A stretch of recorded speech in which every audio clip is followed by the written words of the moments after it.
Una historia, cuatro voces judías. Crítica narrativa. En la clase anterior analizamos la crítica de redacción, su aspecto positivo, pero también su uso libertino. Y dijimos que muchos críticos de redacción asumen con demasiada facilidad que si un dicho o un relato aparece en una sola de las cuatro narrativas, es indicio que ese dicho o relato fue creado por el autor, que no es realmente histórico. Sin embargo, las conclusiones históricas deben basarse en fundamentos histórico-críticos, más amplios, no solo estilísticos. También dijimos que muchos críticos de redacción tienden a encontrar significados teológicos en cada alteración realizada por los autores. Sin embargo, la teología del autor debe discernirse a partir de su obra completa, no solo de alteraciones menores. Los críticos de redacción a veces pierden la perspectiva general. En conclusión, el riesgo de la crítica de redacción es la subjetividad.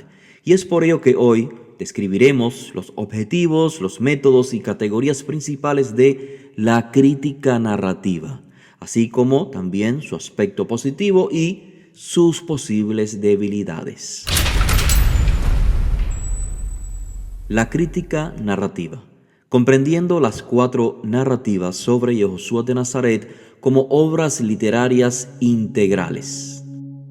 Como ya hemos visto en las clases anteriores, cada libro popularmente llamado Evangelio puede describirse como un midrash histórico narrativo, es decir, una narración histórica motivada por preocupaciones teológicas. Estos libros presentan similitudes con el género de la biografía del siglo I, una narración interpretativa de la vida y la importancia de un gran líder.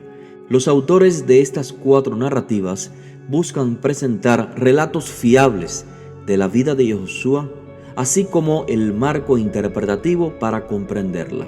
Los autores no reinterpretaron el Tanaj, la Biblia hebrea, a la luz de los eventos de la vida de Yehoshua, sino que interpretaron los eventos de la vida de Yehoshua a la luz del Tanaj. Comencemos con las categorías de la crítica narrativa. 3 categorías del narrador. En cada texto de narrativa, los críticos distinguen entre el autor real, el autor implícito y el narrador. No son 3 personas diferentes, es uno que desempeña 3 roles en el texto. El autor real hace referencia a la persona histórica que escribió el texto. Aunque podemos asumir que esta persona existió, el lector actual no tiene acceso directo a esa persona. Por lo tanto, podemos hablar de un autor implícito. El autor implícito se manifiesta en el texto en lo que respecta, por ejemplo, a su propósito, su estilo, su personalidad y pensamiento. El propósito es la razón por la que escribe el texto, sea para informar, para persuadir o para entretener. El estilo incluye la sintaxis, el léxico y el ritmo que el autor elige para construir el texto. La personalidad y el pensamiento se refiere a las creencias, valores e ideas del autor, las cuales se reflejan en el texto. En fin, aunque no podamos preguntarle al autor del texto sobre el significado de su escrito, podemos formarnos una idea de su cosmovisión, siguiendo su estrategia narrativa, y a esto se le llama autor implícito. Note que la distinción entre autores reales e implícitos es importante, ya que las 4 narrativas, como la mayoría de las narrativas del Tanaj, son documentos anónimos. Aunque no conocemos con certeza la identidad del autor real, podemos hablar con cierta autoridad sobre las creencias y el propósito de esa persona al escribir. Ahora bien, la tercera categoría es el narrador y se refiere a la voz que escuchamos al leer la historia. El narrador se revela en el recurso literario que el autor implícito utiliza para contar la historia, de tal manera que logre la respuesta deseada del lector. El narrador puede emplear recursos como, por ejemplo, el simbolismo, la metáfora, la personificación, la hipérbole, la aliteración, entre tantos otros. Y con toda esta información nos allegamos a el mundo narrativo y al punto de vista evaluativo de la narración.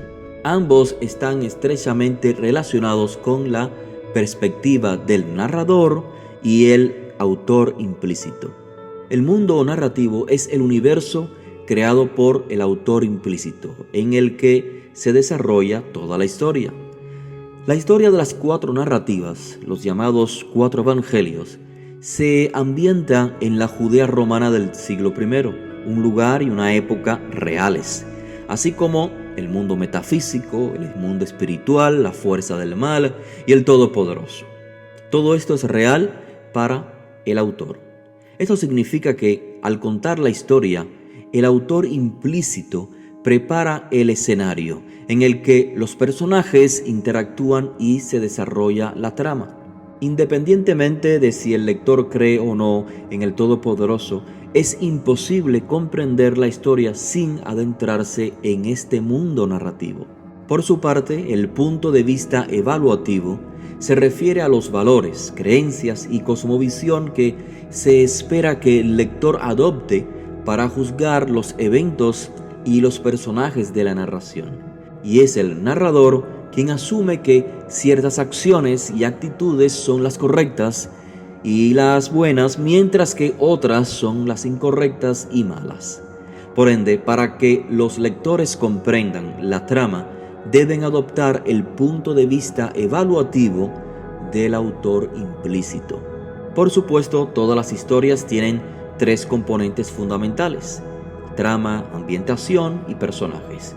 La trama se refiere al progreso de la narración, la secuencia de eventos que la mueven desde la introducción, al conflicto, al clímax y a la conclusión. Ambientación se refiere a todas las facetas del mundo narrativo en el que actúan los personajes y ocurren los acontecimientos. Escenarios como montañas, lagos, desiertos, tienen importancia tanto teológica como física en las 4 narrativas sobre la vida y enseñanza de Yoshua.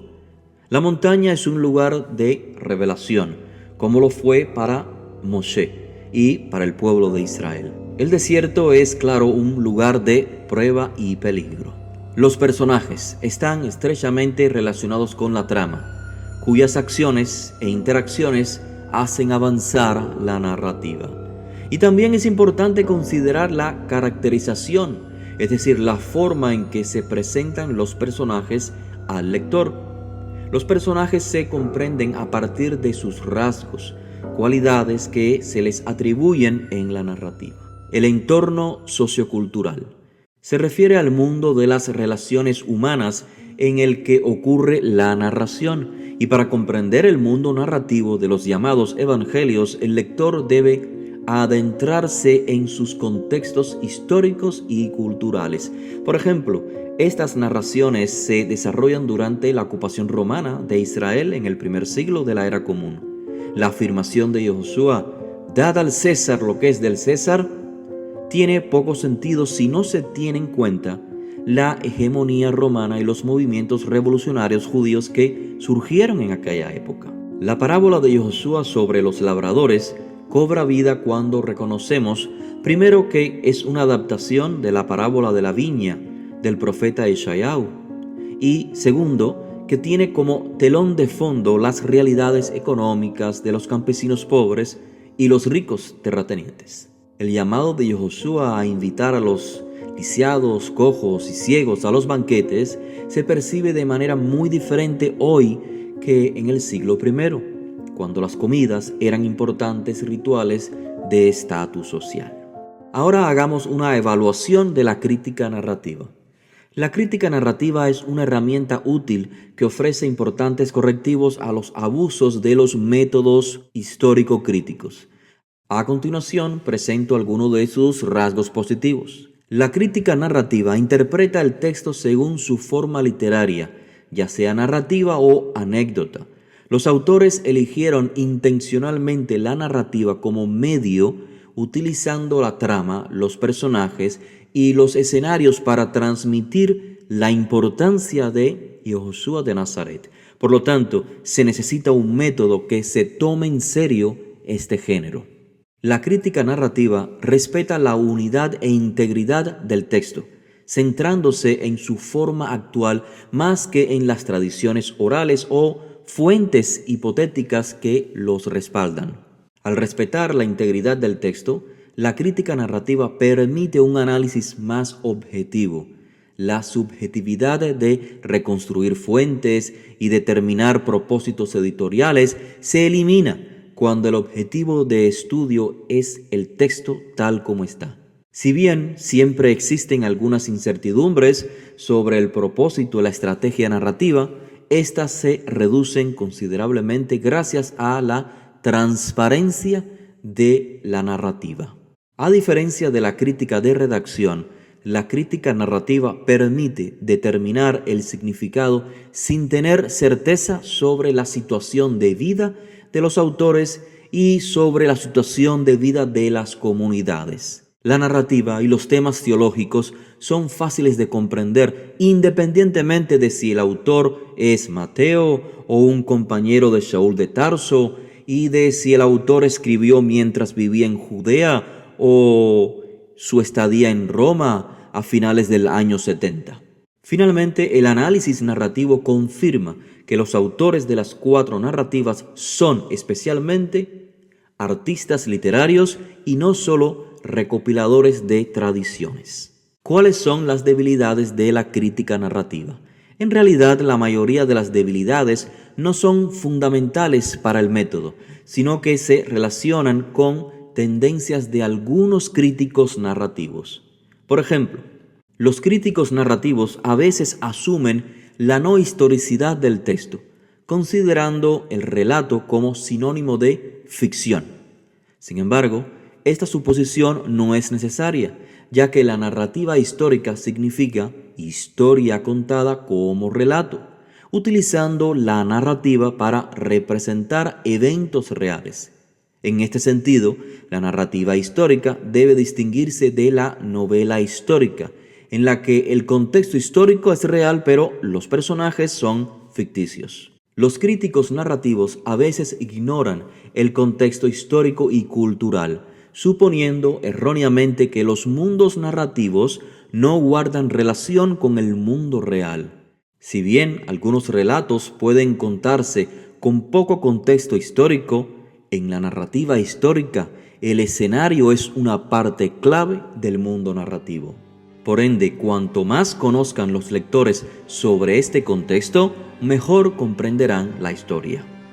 Y con esta clase finalizamos lo que respecta a los métodos de crítica sobre estas 4 narrativas, lo que se ha popularizado como los 4 evangelios. Recuerde que esta clase es parte de una serie llamada Una historia, 4 voces judías. Muchas gracias por acompañarme hasta aquí. No olvides compartir este video.